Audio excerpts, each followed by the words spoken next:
The Rebellion of the Reborn Good Woman. Chapter 1, Rebirth After Death. He Qingchen's eyes were grey, the surrounding scene was blurred, and she tried to reach out her hand, but she couldn't feel any touch. There was a heavy pain in her chest, as if something heavy was pressing on it. She panted hard, feeling like everything was slowly crumbling. It was in that moment that she remembered her life. Once, she was a gentle and virtuous wife named He Qingchen. Married He Ruoken, the powerful young master of the He mansion at that time, and experienced a short but tortuous married life with him. He Ruoken is a handsome son with infinite scenery on the surface, but in He Qingchen's heart, he is so ruthless and ruthless. Her life has always revolved around his disdainful gaze and betrayal again and again. She thought that she was going to die of the sudden plague, from the indifference and ruthlessness of her beloved husband. It wasn't until her world completely collapsed, and pain and loneliness swallowed her like a tidal wave, that she realized that everything was already predestined. However, at the last moment of her life, the heavy pain suddenly disappeared, and was replaced by a strange tranquility. He Qingchen opened his eyes and found himself lying on a familiar bed. This was the beginning of her rebirth. It can't be. He Qingchen exclaimed in a low voice. She sat up, surrounded by the familiar room, the cave room where she and He Ruoken were married. Her fingers trembled, as if to confirm the truth of all this. Reborn? She was reborn and returned to the day she married He Ruoken. But this time, she is no longer the wife who bears everything silently, and she is no longer the woman who has exchanged her life for his indifferent gaze. She's going to change everything. Chapter 2, Unwilling to be a Good Woman. He Qingchen's determination soon took root in her heart. In this life, she will never live such a dull life, working hard for her family and husband. She was once tired of family affairs and children, and became a perfect good wife and mother in the eyes of everyone, but in the end, she died of loneliness and illness. This time, she decided to live for herself, to be a free and independent woman, to break free from the fate of being shackled. However, He Ruoken is still the young master of the He mansion, still a man with extraordinary scenery, and still has all the power and status she desires. He was still so cold and distant, and he only seemed to have an indifferent sense of responsibility to her, but he never gave her a trace of sincerity. None of this is important anymore. He Qingchen stood in front of the window, looking at the colorful garden outside, and the corners of his mouth hooked up a sneer. This time, she will no longer be attached to He Ruoken, and in order to compensate him for the harm he did to her, she will take a completely different path. The next day, He Qingchen got up early and decided to change his fate. She is no longer the well-behaved and obedient wife who cares for the family, but wants to live her own color. Her goal is to become an independent woman, and even make He Ruoken regret her indifference to her. Her first step was to show everyone that she was strong and independent. She no longer restricts herself to household chores and children's chores, but starts a new life of her own. Chapter 3, The Temptation of the Neighbor Next Door.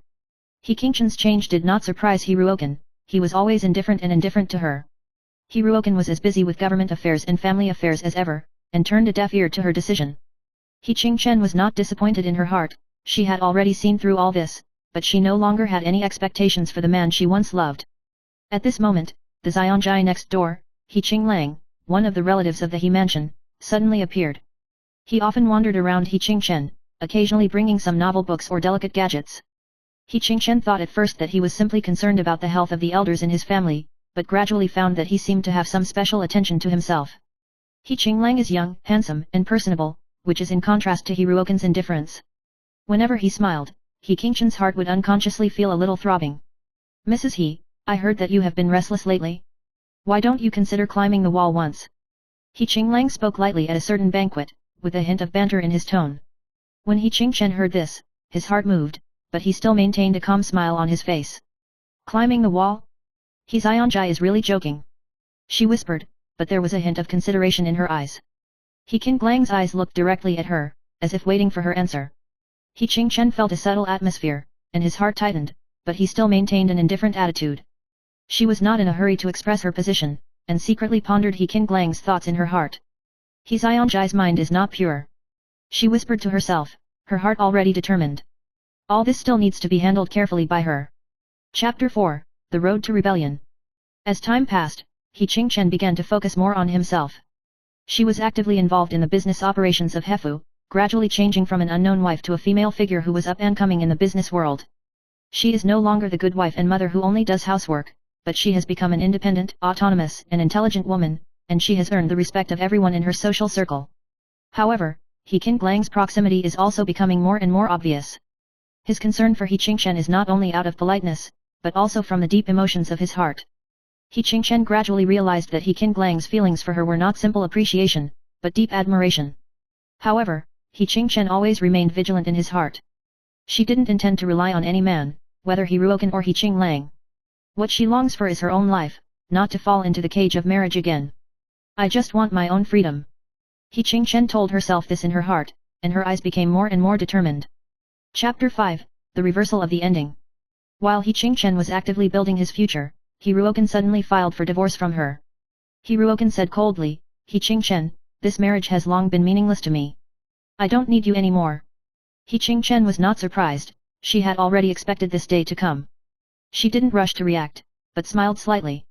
In that case, then we'll be all right. She replied coldly. She didn't care about He Ruokan's divorce proposal, and was even a little relieved. This time, she finally threw off the shackles of her past and began to pursue her own freedom and happiness wholeheartedly. In the end, He Qingchen achieved brilliant achievements in the business world and became an independent female entrepreneur. And He Qinglang is still by her side and has become her friend and supporter. However, He Qingchen knows in her heart that he is not what she wants. She understands that in this life, she is no longer living for anyone, but fighting for her dreams. Chapter 6, The Road to Freedom. He Qingchen gradually began to get used to her life as an independent woman, and this unhurried attitude to life made her no longer rely on the recognition and support of others. Her fame spread among the business and upper classes, not only because of her business acumen, but also because she never limited herself to any one role. She is always the radiant figure at all banquets and social occasions, whether it is a negotiator at the negotiating table or a dancer at a ball. Every time she appears, she always attracts all eyes. However, He Qingchen did not indulge in momentary achievements because of this. She knew that her true goal was to take control of an unfettered destiny, and all of this change was the result of her breaking free from the shackles of her original marriage. Once, at a grand banquet, He Qingchen met He Qinglang again. He was still as personable as he had been when he first met, with a hint of concern that was hard to ignore. The eyes of the two intertwined in the air, and the atmosphere couldn't help but become subtle. Mrs. He, how are you doing? He Qinglang smiled slightly, with a bit of softness and deep meaning in his tone. He Qingchen smiled and responded lightly, everything is fine, thank you He Zionjai for your concern. She didn't stay there too long, her eyes swept over the banquet scene, and then she found the person she was looking for. She didn't look back, but a trace of helplessness flashed in He Qinglang's eyes. He understood He Qingchen's defensiveness and alienation from him, but he still couldn't suppress his feelings for her in his heart. During this time, he has been struggling in his heart whether he should confess to He Qingchen that he has loved her for a long time. But whenever he saw He Qingchen's determined gaze, he didn't dare to show his heart easily. He Qingchen knew He Qinglang's intentions, but she didn't intend to let herself fall into an unnecessary emotional whirlpool again. She knows better where her path is, and she doesn't rely on anyone, whether it is He Qinglang or He Ruokan. She will not let anyone hold her fate in check. My life is now only me. He Qingchen secretly swore in his heart. She knew that the freedom and fulfillment she was pursuing would be a lonely and challenging one. But she is not afraid, because she knows that only by stepping out of her own world can she truly be independent of the world. Chapter 7, The Gradually Unfolding Conspiracy. However, while He Qingchen's life was gradually getting on track, she didn't realize that a larger conspiracy was quietly brewing. He Ruokan's coldness and determination may not be as simple as it seems. After a period of observation, He Qingchen found that He Ruokan's behavior became more and more abnormal, and he seemed to have secretly colluded with a force. This force not only focused on the interior of the Hefu, but also began to take a strong interest in the power structure of the outside world. He Qingchen began to pay more attention to He Ruokan's movements, and even secretly sent his subordinates to investigate his contact with those hidden figures.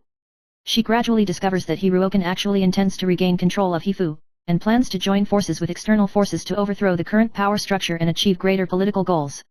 He Ruokan, you actually started to play this kind of trick. He Qingchen sneered in his heart. She couldn't bear such a betrayal anymore. No matter what her past marriage was, she would never allow He Ruokan to harbor ill intentions towards her again, let alone let him regain control of the world that once belonged to her. If he thinks I'm going to sit idly by, he's very wrong.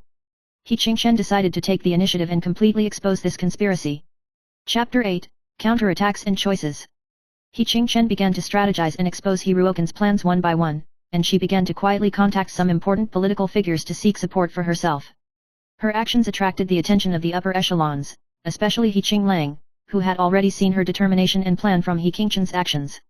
Mrs. He, your plan has attracted a lot of attention.